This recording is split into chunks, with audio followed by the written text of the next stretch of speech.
What ranks as India's greatest invention of all time? Let's find out. If you had to pick one, what is the India's greatest contribution?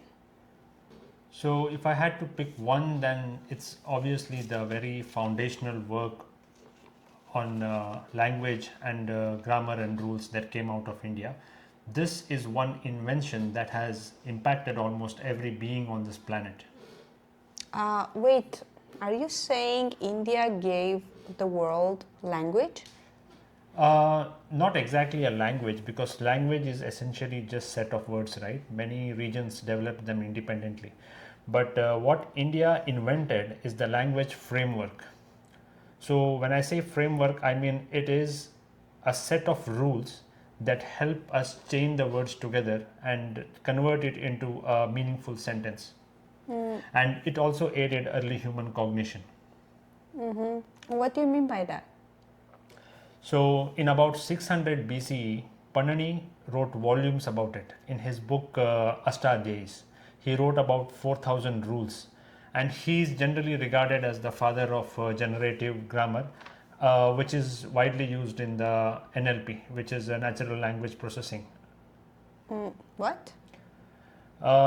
Yeah, he composed Aṣṭādhyāyī. Like I said, it had about 4,000. It has about 4,000 chapters in it, and what each of these does is they help produce well-formed sentences using words, which machines can easily understand. You mean he created rules that made language somehow systematic and almost scalable? That's true, because language by itself is not programmable, right? So what is programmable are the set of rules. So all the rules that he wrote down, they can be summarized into few categories, like the rule hierarchy, the recursion technique, the abbreviations, and exception handling. So he made sure that the words went through this rules converted into meaningful sentences. Is it true that the Sanskrit is a codable language? See, Sanskrit by itself is just a collection of words, right? So what makes ancient Indian Sanskrit or the Vedic Sanskrit codable is the Aṣṭādhyāyīs, because they give a clear outline as to how words can be used to form sentences, like I said before. For instance, one of the rules talks about how when in sentences you have words ending with vowels, and then there is another word which begins with a vowel.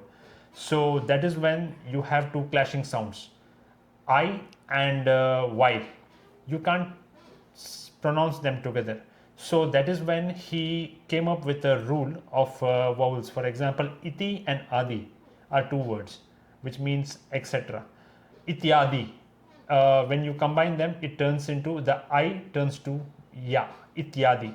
So that is conditional transformation, and rules like this are easy to translate into a machine readable language. Then there was recursion and generative power. So Pāṇini allowed compounding of words. So for instance, you have words like Raja, which can be used to make meaningful sentences by just adding the rule of recursion. Rajaputra is the son of king. Rajaputrasya Mitra is the friend of the king's son. So basically, just by using grammar and one word, he could make a sentence out of it. So if you think of it programmatically, it is input, you get words, you apply the rule sequence, and then the output is a very meaningful sentence. If India's impact on language and grammar is so massive, why do so few people know about this? That's a very good question.